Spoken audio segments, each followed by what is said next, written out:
मुस्लिमों समेत 77 जातियों को ओबीसी श्रेणी में शामिल करने के मामले में ममता बनर्जी को लगा सुप्रीम झटका, बीजेपी में छाई जश्न की आंधी। सुप्रीम कोर्ट ने पश्चिम बंगाल सरकार को बड़ा झटका देते हुए राज्य की ओबीसी लिस्ट में 77 जातियों को शामिल करने के मामले में कलकत्ता हाईकोर्ट के फैसले पर रोक लगाने से इनकार कर दिया है।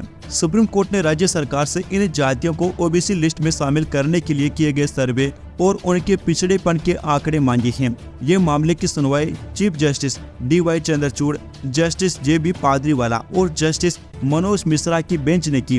कोर्ट में राज्य सरकार का पक्ष रख रही वकील आस्था शर्मा से 1 हफ्ते के भीतर हल्फनामा दाखिल करने को कहा है। साथ ही 2010 से 2012 के बीच में जारी किए गए अलग अलग आदेशों के जरिए 77 जातियों को ओबीसी लिस्ट में शामिल करने की प्रक्रिया की जानकारी देने को कहा है। सुप्रीम कोर्ट ने अपने आदेश में कहा कि राज्य सरकार को यहां स्पष्ट करना होगा कि ओबीसी लिस्ट में शामिल की गई जातियों के सामाजिक और शैक्षणिक पिछड़ेपन को निर्धारित करने के लिए किस तरह का सर्वे किया गया है।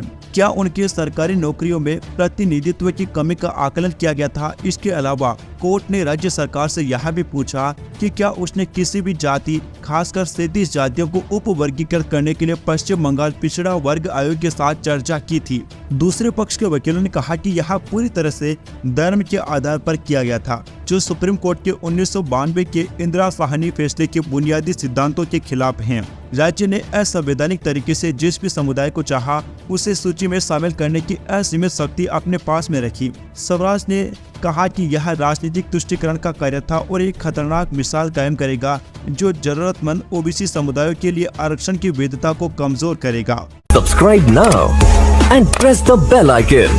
Never miss an update.